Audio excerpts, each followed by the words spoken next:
YSR Congress party అభ్యర్థిగా పోటీ చేశాను. 13వ తేదీ జరగబోయే ఎన్నికల్లో మీరందరూ కూడా నన్ను ఆశీర్వదించి గెలిపిస్తారని మనస్ఫూర్తిగా ఆశిస్తూ మిమ్మల్ని అందరినీ కూడా కోరుకుంటా ఉన్నా. అదేవిధంగా గడిచిన 5 సంవత్సరాలు మీరందరూ కూడా 2019లో నాకు అవకాశం కల్పించారు. మీ నమ్మకాన్ని నేను వమ్ము చేయకుండా ప్రజలందరికీ కూడా అందుబాటులో ఉంటూ, మీకు అందరికీ కూడా తెలుసు, గతంలో ఉన్నటువంటి పాలకులు ఏనాడైనా ఎన్నికలు అయిపోయిన తర్వాత ఎవరినైనా పట్టించుకున్నటువంటి పరిస్థితులు ఉన్నదా?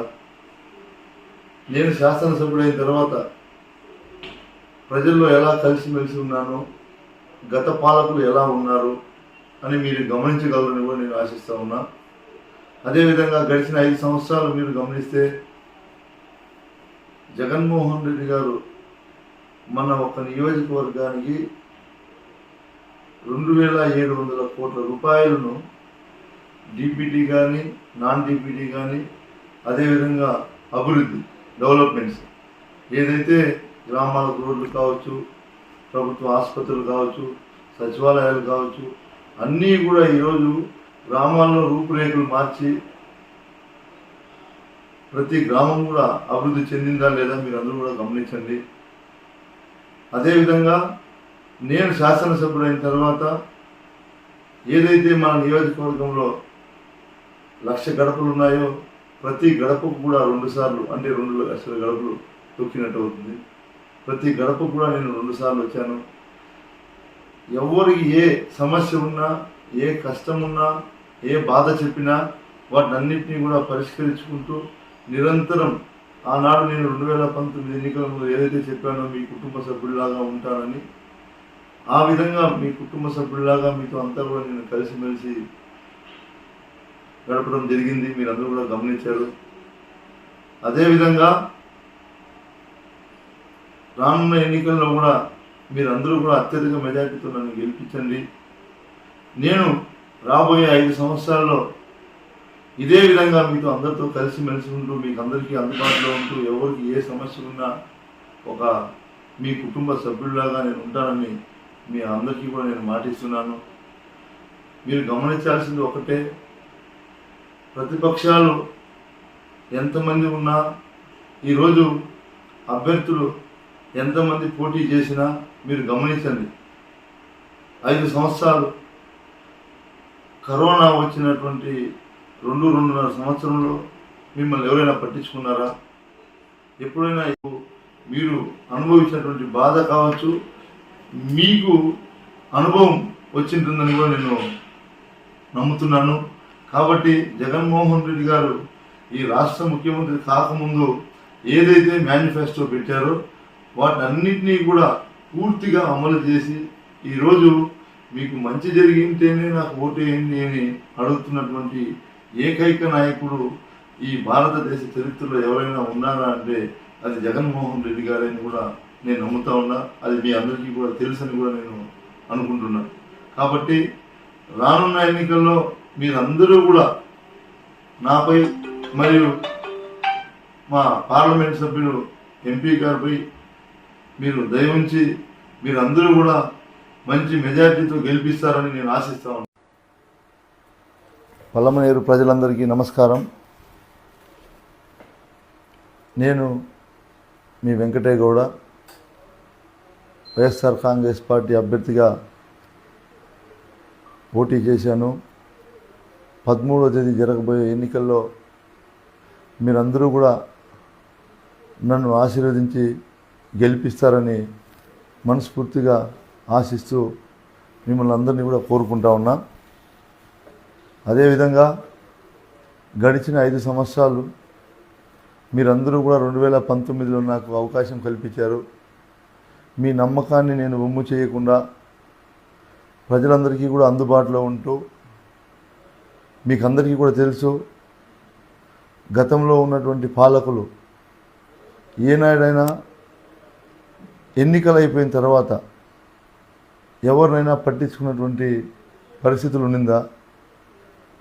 నేను శాసనసభ్యుడైన తర్వాత ప్రజల్లో ఎలా కలిసిమెలిసి ఉన్నానో, గత పాలకులు ఎలా ఉన్నారు అని మీరు గమనించగలరని కూడా నేను ఆశిస్తూ ఉన్నా. అదేవిధంగా గడిచిన 5 సంవత్సరాలు మీరు గమనిస్తే జగన్మోహన్ రెడ్డి గారు మన ఒక్క నియోజకవర్గానికి 2700 కోట్ల రూపాయలను డిపిటీ కానీ, నాన్ డిపిటీ కానీ, అదేవిధంగా అభివృద్ధి డెవలప్మెంట్స్ ఏదైతే గ్రామాలకు రోడ్లు కావచ్చు, ప్రభుత్వ ఆసుపత్రులు కావచ్చు, సచివాలయాలు కావచ్చు, అన్నీ కూడా ఈరోజు గ్రామాల్లో రూపురేఖలు మార్చి ప్రతి గ్రామం కూడా అభివృద్ధి చెందిందా లేదా మీరందరూ కూడా గమనించండి. అదేవిధంగా నేను శాసనసభ్యుడైన తర్వాత ఏదైతే మన నియోజకవర్గంలో 1,00,000 గడపలు ఉన్నాయో ప్రతి గడపకు కూడా 2 సార్లు, అంటే 2 లక్షల గడపలు తొక్కినట్టు అవుతుంది. ప్రతి గడపకు కూడా నేను 2 సార్లు వచ్చాను.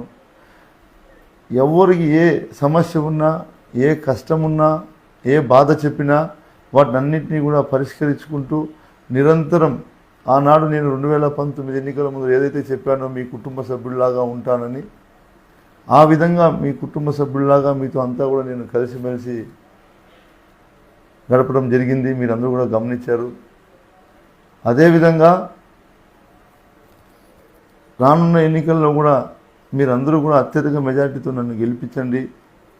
నేను రాబోయే 5 సంవత్సరాల్లో ఇదే విధంగా మీతో అందరితో కలిసిమెలిసి ఉంటూ మీకు అందరికీ అందుబాటులో ఉంటూ ఎవరికి ఏ సమస్య ఉన్నా ఒక మీ కుటుంబ సభ్యుల్లాగా నేను ఉంటానని మీ అందరికీ కూడా నేను మాటిస్తున్నాను. మీరు గమనించాల్సింది ఒకటే, ప్రతిపక్షాలు ఎంతమంది ఉన్నా, ఈరోజు అభ్యర్థులు ఎంతమంది పోటీ చేసినా మీరు గమనించండి. 5 సంవత్సరాలు కరోనా వచ్చినటువంటి 2-2.5 సంవత్సరంలో మిమ్మల్ని ఎవరైనా పట్టించుకున్నారా? ఎప్పుడైనా వచ్చి మీ ఇంటి దగ్గరికి కనీసం మీరు బాగున్నారా, మీ బిడ్డలు బాగున్నారా అని అడిగినటువంటి వారు ఎవరు? అది కూడా మీరు గుర్తు చేసుకోవాల్సిందిగా మీకు మనవి చేస్తూ ఉన్నా. అదేవిధంగా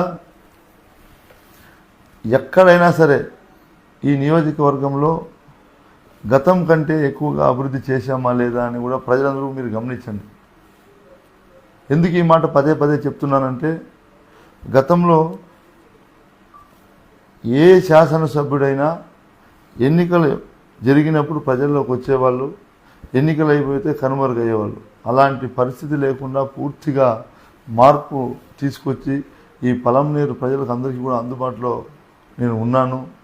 కాబట్టి మీరందరూ కూడా నన్ను ఆశీర్వదించండి. అదేవిధంగా ఏదైతే జరగబోయే ఎన్నికల్లో మళ్ళీ మీరు అవకాశం ఇచ్చిన తర్వాత నాకున్నటువంటి ఆలోచనలు ఏదైతే ఉన్నాయో మన నియోజకవర్గంలో ఖచ్చితంగా